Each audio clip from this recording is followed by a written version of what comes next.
नमस्कार, आप देख रहे हैं एबीएम टाइम्स। एक शाम भारतीय भाषाओं के नाम।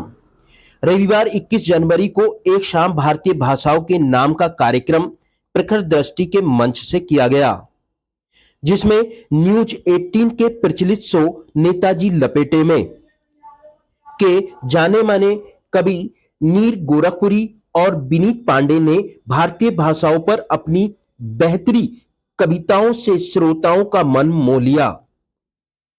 कार्यक्रम में शिरकत कर रही गायिका प्रियंका कुमारी ने राम पर भजन गाकर माहौल को राममय बना दिया, जिससे सभागार में बैठे लोग मंत्रमुग्ध हो गए। तो वहीं कवि भारत आर्य ने राम राज्य पर पढ़ी गई कविताओं से वर्तमान की सामाजिक और पारिवारिक आपराधिक आपाधापी पर बढ़ती दूरियों को एकता से जोड़ने की ओर काव्य पाठ किया।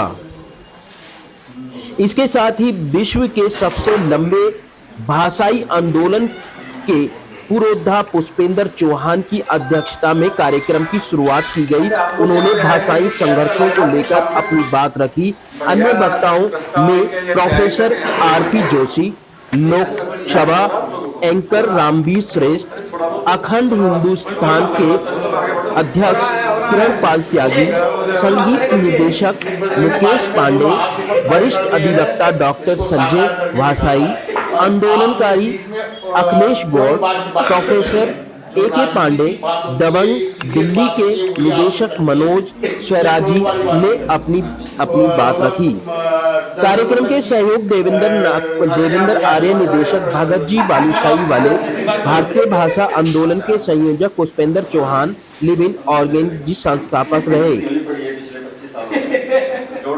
सूरबीर नेगी, देश के पहली महिला ऑटो रिक्शा चालक सुनीता चौधरी द्वारा भाषा आंदोलन पर अपने विचार व्यक्त किए। कार्यक्रम का संचालन जन संसद न्यूज के निदेशक दीनानाथ और बीजेपी एनआरआई सेल के सदस्य राकेश कुमार झा द्वारा किया गया। कार्यक्रम में पत्रकार चंदन मुरारी, कंगना मनोरा, विवेक कक्कड़, रोहित शर्मा, नवभारत टाइम्स से राजेश पदो, मनोज तुषार, गीता रेखा रानी, गीता रेखरी, सचिन अरोड़ा, प्रदीप प्रजापति आदि मौजूद रहे।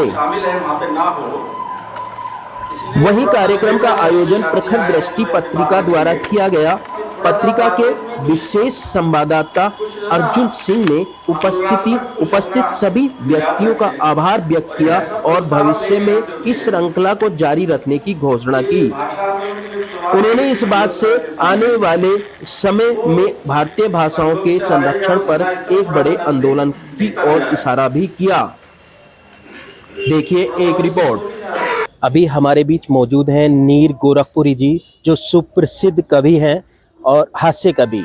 तो आज कुछ जानते हैं इस प्रखर दृष्टि के मंच पर जो हिंदी के उत्थान हेतु एक कार्य किया गया है, जो कार्यक्रम किया गया है। तो सर स्वागत है सर। इसमें जो कार्यक्रम किया गया है इसके बारे में आप क्या कहना चाहेंगे? बहुत अच्छा कार्यक्रम है और सबसे बड़ी बात आयोजकों को मैं कहूंगा कि उन्होंने बड़ी हिम्मत की बात करी है कि भाषा को लेकर उन्होंने किया, क्योंकि ये ऐसा विषय है जहाँ पर कोई अभी बात करना नहीं चाह रहा है। जब हम भाषा की बात करते हैं तो एक तरफ आप देखेंगे कि अब धीरे धीरे जैसे जैसे इस तरह के जो आयोजक हैं जिन्होंने आज यहाँ प्रखर दृष्टि की तरफ से हुआ, जो अर्जुन भाई ने जो प्रोग्राम किया भगत जी के सहयोग के साथ, तो इस तरह के जो आयोजन होते हैं लोगों के बीच में, आज यहाँ पर देखिए उम्मीद ऐसा किया जा रहा था कि आज शायद उस स्तर पर लोग भीड़ ना जमे ना आ पाए, लेकिन ये काबिल तारीफ है। यानी आज भी अगर लोगों की बात की जाए तो भारी मात्रा में 100 से अधिक लोग यहाँ पर एकत्रित हुए, लोग आए, उन्होंने बात करी।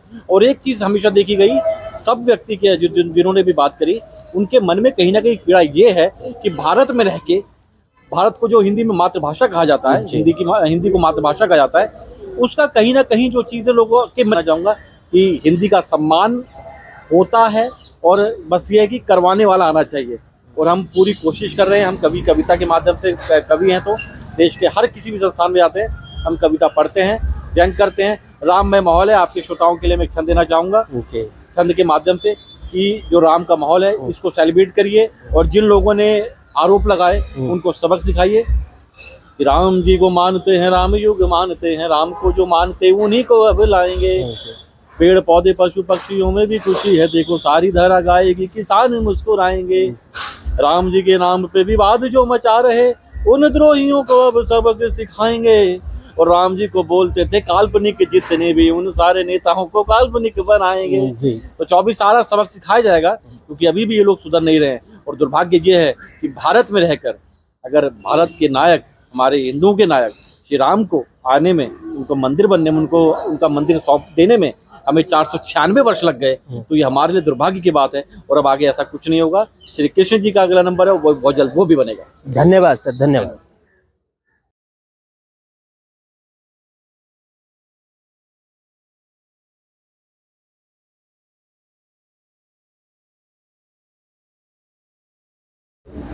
अभी हमारे बीच मौजूद हैं विनीत पांडे जी, जो प्रसिद्ध कवि हैं, हास्य कवि, और जो नेताजी लपेटे में भी कई सारे टीवी प्रोग्राम भी कर चुके हैं।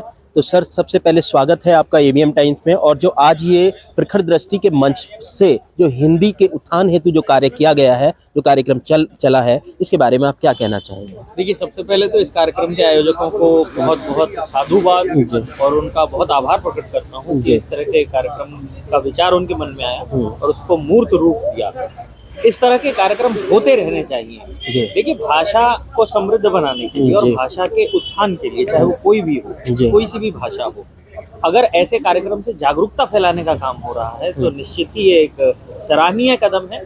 और जैसा कि इस कार्यक्रम में आमंत्रित जो विभूतियां हैं, उसमें पत्रकार भी हैं, उसमें हम जैसे कवि भी हैं, दूसरे भाषा के विद्वान भी हैं, शिक्षक भी हैं, तो ये एक बहुत अच्छा कार्यक्रम, बहुत समृद्ध कार्यक्रम है, ऐसा मेरा मानना है। अच्छा, जैसे अभी प्राण प्रतिष्ठा 22 जनवरी को रामलला की प्राण प्रतिष्ठा के लिए पूरे देश में खुशियों का माहौल है। और जो प्रधानमंत्री, यशस्वी प्रधानमंत्री जी द्वारा जो कहा गया है कि कुछ लिरिक्स वगैरह कोई लिखना है, लोग हर व्यक्ति के मुंह में एक राम नाम की एक माला सी जप रही है। तो इसके बारे में आपकी कोई लिरिक्स, कोई ऐसा कुछ नया? देखिए, निश्चित ही ये एक चिर प्रतीक्षित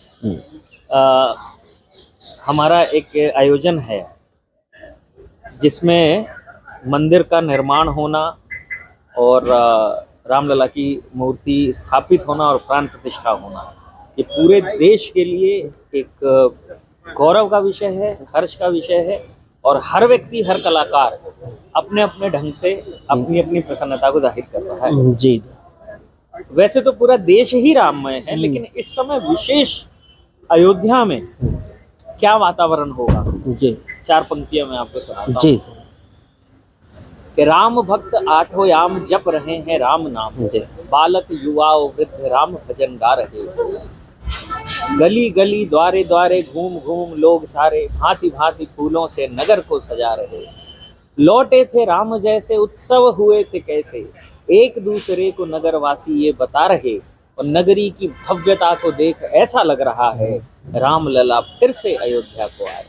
धन्यवाद सर, धन्यवाद। मेरा कहना ये है कि ये माना जाए एक संपर्क की भाषा के तौर पर, इसे जाहिर तौर पर महात्मा गांधी जैसे लोग और उन सब ने कहा। और ये जरा इस पर चर्चा तो हो कि भाई एक भाषा देश की, जैसे हिंदी भाषा की बात करते हैं तो हिंदी भाषा में भी बहुत सारे शब्द इंग्लिश के, मतलब एक मिक्सचर, एक उर्दू के बहुत सारे मिक्सचर शब्द बोले जाते हैं। अगर सही शुद्ध भाषा हिंदी बोली जाए तो बहुत लोगों को समझ में नहीं आने की है। तो उसके लिए आपका क्या? कोई आप हाय हेलो छोड़कर मेरे, जब कोई आप हेलो हाय छोड़कर हाथ जोड़ उसको तो राम राम कीजिए। कार्यक्रम के अंत में प्रखर दृष्टि पत्रिका की कॉपी लेकर अंत समापन किया गया। आप देख रहे हैं एबीएम टाइम्स, शिक्षा